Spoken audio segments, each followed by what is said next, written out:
Keki in Daruwalla's poem Vignette 1 is about the river Ganga. Daruwalla has written several poems about the river Ganga and about the attitude of worship which the people, mostly the Hindus, have towards it. The Ganga is regarded as a sacred river having a divine origin and also having the power to wash away the sins of the people. The first point which Daruwalla makes in this poem is that Ganga is a recipient of countless tributes. So many hymns are sung in praise of this river that it gets swollen by the very magnitude and the profusion of those hymns. Then Daruwalla refers to the lepers who are to be found along the river bank in large numbers. The banks of this river attract lepers and other deformed beggars because it is here that people experience the urge to give away alms in order to win God's favor. Next, we have the picture of a thin dwarf or pygmy who is performing all kinds of monkey tricks, pretending to be very pious man. There are the inevitable monkeys who are to be seen everywhere chattering ceaselessly. Women, having washed themselves in the sacred water of the Ganga, drop coins into coconut shells and float them on the surface of the river.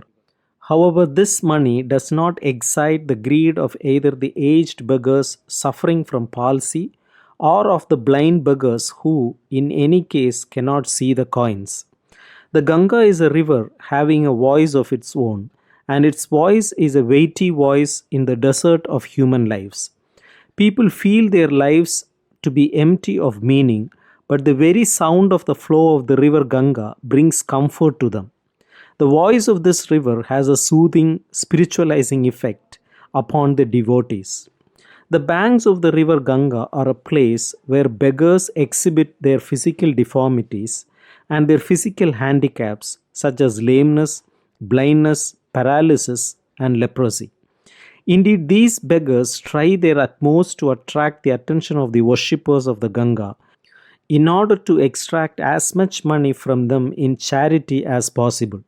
The beggars raise their crippled limbs in very much the same way as the boatmen raise the sails of their boats when they wish to sail away from the river bank. The three closing lines of this poem mark the climax. Having said so much about the sights to be witnessed on the banks of the Ganga, the poet would like to end his poem with some dramatic statement. And the dramatic statement is that the Ganga flows through the land not to offer any relief to the misery of the people, but to bring that misery into a clearer focus.